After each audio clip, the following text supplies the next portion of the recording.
നമസ്കാരം പ്രിയപ്പെട്ട പ്രേക്ഷകർക്ക് കേരള ഗോൾഡ് റേറ്റിൻ്റെ പുതിയൊരു എപ്പിസോഡിലേക്ക് സ്വാഗതം.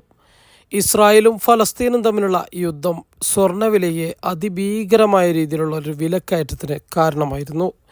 എന്നാൽ ഇപ്പോൾ ഇന്ത്യയിൽ ഇലക്ഷൻ പ്രചാരണം തുടങ്ങിയതോടുകൂടി ഇലക്ഷൻ്റെ ഒരു കാലഘട്ടവും കൂടിയും ആയതോടുകൂടി സ്വർണത്തിൽ വലിയ രീതിയിലുള്ളൊരു വിലക്കയറ്റം, ഒരു കുതിപ്പാണ് വന്നുകൊണ്ടിരിക്കുന്നത്. സ്വർണത്തിൻ്റെ വില ആഗോളതലത്തിൽ തന്നെ നല്ല രീതിയിൽ കുതിച്ചുകയറ്റം ഇപ്പോൾ പ്രധാന കാരണമായിട്ട് വരുന്നുണ്ട്. അതിനുള്ള പ്രധാന കാരണം മറ്റു മേഖലകളിലുള്ള തകർച്ചയും സാമ്പത്തിക മാന്ദ്യവും അതുപോലെ തന്നെ യുദ്ധവും എല്ലാം തന്നെ കൂടിച്ചേർന്നതാണ്. ഇന്നും മാർക്കറ്റ് ഓപ്പൺ ചെയ്യുമ്പോൾ സ്വർണ്ണവിലയിൽ മാറ്റമില്ലാതെ തുടരുകയാണ്. എങ്കിലും ഏറ്റവും റെക്കോർഡ് വിലയിൽ തന്നെയാണ് ഇപ്പോഴും ഓടിക്കൊണ്ടിരിക്കുന്നത്. ഗ്രാമിന് 6060 എന്ന വിലയിലും പവന് 48,480 എന്ന വിലയിലുമാണ് വ്യാപാരം ആരംഭിച്ചിരിക്കുന്നത്. ശക്തമായ രീതിയിലുള്ള വിലക്കയറ്റം വരും കാലങ്ങളിലും സ്വർണത്തിന് ഒരുപക്ഷെ 1,00,000 അടുത്തേക്ക് എത്തിച്ചേക്കാം എന്നാണ് നിരീക്ഷകർ അഭിപ്രായപ്പെടുന്നത്.